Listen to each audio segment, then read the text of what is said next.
మమ్మల్ని అజీన్ ఒక్కడిని చేస్తాము ఏం సంగతి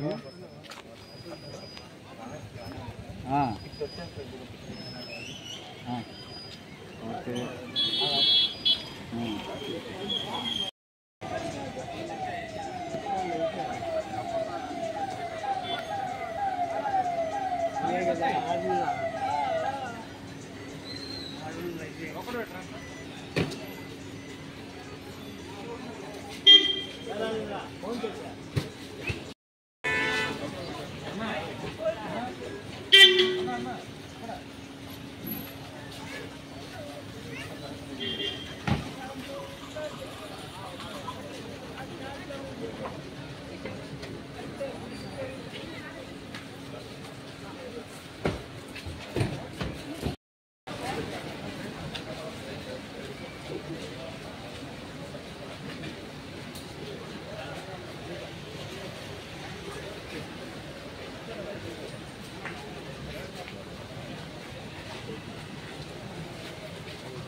ఈరోజు నెల్లూరు నగరంలోని 16వ డివిజన్లో ఉన్నటువంటి మున్సిపల్ పార్కు నందు ప్రజలకి అవసరమైనటువంటి జిమ్ ఎక్విప్మెంటు అదేవిధంగా పిల్లలకు కావాల్సినటువంటి ప్లే గ్రౌండ్ పరికరాలన్నింటికీ ఏర్పాటు చేసేదానికి ఈ నియోజకవర్గానికి ప్రాతినిధ్యం వహిస్తున్నటువంటి గౌరవ రాష్ట్ర మంత్రివర్యులు పొంగూరు నారాయణ సార్ గారు, అదేవిధంగా స్థానిక కార్పొరేటర్ అయినటువంటి శ్రీకాంత్ రెడ్డి గారు, స్థానిక తెలుగుదేశం పార్టీ నాయకులు, కమిషనర్ గారు అందరి సమక్షంలో ఈరోజు ఇక్కడ శంకుస్థాపన చేయడం జరిగింది.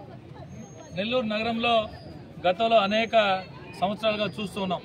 గతంలో 2014-19 మధ్య నారాయణ సార్ మంత్రిగా ఉన్నప్పుడు అభివృద్ధి అంటే నారాయణ, నారాయణ అంటే అభివృద్ధి అనే రీతిలో దాదాపు 4,300 కోట్లతో మౌలిక సదుపాయాల కల్పన కోసం ఆ రోజు వెచ్చించడం జరిగింది. తిరిగి తెలుగుదేశం పార్టీ కూటమి ప్రభుత్వం అధికారంలోకి వచ్చిన తర్వాత నారాయణ సార్ మంత్రి అయిన తర్వాత నగర నియోజకవర్గం మీద ప్రత్యేక దృష్టి పెట్టి తిరిగి ఏదైతే మౌలిక సదుపాయాలు ఉన్నాయో రోడ్లు, డ్రైన్లు, పార్కులు, ప్రత్యేకించి నెల్లూరు నగరంలో దాదాపుగా రోడ్లు 95% మేర పూర్తయి ఉన్నాయి, డ్రైన్లు 80 నుంచి 85% మేర పూర్తయి ఉన్నాయి. మిగిలినటువంటి వీధి దీపాలు కావచ్చు, శానిటేషన్ కావచ్చు, గ్రీనరీ ఏదైతే మహానగరాలన్నిటికీ కూడా గ్రీనరీ అనేది పచ్చదనం, పరిశుభ్రత అనేది ప్రామాణికంగా తీసుకుంటారో దాని మీద ప్రత్యేక దృష్టి సారించి గౌరవ మంత్రి గారు వచ్చిన ప్రతిసారి కూడా నెల్లూరు నగరంలో ఉన్నటువంటి ప్రతి పార్కులో అన్ని రకాల మౌలిక సదుపాయాలు ప్రజలకు కావాల్సినటువంటి అన్ని చేయాలనే ఆలోచనతో ఒక మంచి కార్యక్రమాన్ని చేపట్టడం జరిగింది. గత 5 సంవత్సరాల కాలం పాటు ఎవరు ఆలోచించే విధంగా ఏదైతే అండర్ గ్రౌండ్ డ్రైనేజ్ స్కీమ్ ఉందో, వాటర్ సప్లై ఉందో 148 కోట్ల బిల్లులు పెండింగ్ ఉన్నందువల్ల 2 పనులు పూర్తయిపోతే ప్రత్యేకంగా ఇటీవలే ఆర్థిక శాఖ మంత్రితో మాట్లాడి 148 కోట్లు రేపు ప్రవేశపెట్టబోయే బడ్జెట్లో 148 కోట్లు కూడా శాంక్షన్ చేయించి దానికి అప్రూవల్ చేయించినటువంటి నారాయణ సార్ గారు. ఒక ఆలోచన ఉండాలా, అభివృద్ధి చేయాలంటే ఏ విధంగా చేయాలనే ఆలోచన, తపన, తాపత్రయం ఉంటే ఖచ్చితంగా అది అమలవుతుంది. ఈరోజు నెల్లూరు నగర ప్రజలు కేవలం కూటమి ప్రభుత్వం ఏర్పడి 8 నెలలు మాత్రమే పూర్తయింది. 4 సంవత్సరాల 4 నెలల కాలం పాటు ఉంది. ఖచ్చితంగా రాబో రోజుల్లో నెల్లూరు నగరం అన్ని రకాలుగా ఒక అద్భుత నగరంగా, ఏదైతే రాష్ట్రంలో 4వ అతిపెద్ద కార్పొరేషన్గా ఉన్నటువంటి నెల్లూరు నగరం నారాయణ సార్ గారి నేతృత్వంలో ఖచ్చితంగా ఒక అద్భుతమైన నగరంగా తీర్చిదిద్దడానికి ఏమాత్రం సంకోచం లేదని చెప్పి ఈ సందర్భంగా తెలియజేస్తాం. ఇది 2014లో 2014-19 మధ్య ఈ ఏరియాలో ఈ లేఅవుట్లో పార్కుని నారాయణ సారు ఏర్పాటు చేయడం జరిగింది. 2019లో తెలుగుదేశం పార్టీ ఓడిపోయింది. ఈ పార్కు గురించి పట్టించుకున్న నాదులు లేడు. కనీసం ఈ పార్కులో కట్ట మచ్చి తీసుకొని వచ్చి పోసిన పరిస్థితి లేదు. మళ్ళీ నారాయణ సార్ గురించి వచ్చిన తర్వాత మళ్ళీ ఈరోజు ఇప్పుడే ఎక్విప్మెంట్ లక్షలాది రూపాయల పిల్లలకు సంబంధించి జిమ్ కానీ, పిల్లల ఆట వస్తువులు కానీ, లేడీస్ జిమ్ కానీ అన్నింటినీ ఏర్పాటు చేయడం జరుగుతుంది. అట్లానే ఈ తెలుగుదేశం పార్టీ ప్రభుత్వంలోనే మన చిల్డ్రన్స్ పార్క్ ఏర్పాటు చేయండి.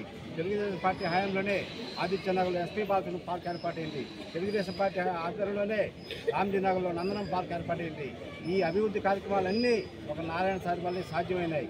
ఇంకా ఇంకొక 1-2 సంవత్సరాల్లో మన ప్రాంతంలో ఎక్కడ కూడా దోమలు లేని నగరంగా తీర్చిదిద్దాలి అనే ఒక సంకల్పంతో నారాయణ గారు రాత్రి పగలు ప్రజల కోసం కష్టపడి పనిచేస్తున్నారు. అందుకోసం ఈ రామ్జీనగర్ ప్రజలు, ఆదిత్యనగర్ ప్రజలు, ఈ బ్యాంక్ కాలనీ, ఈ మారుతి కాలనీ, జగదీశం ప్రజలందరూ నారాయణ సార్కి రుణపడి ఉంటారని నేను మీ ద్వారా విజ్ఞప్తి చేస్తున్నాను.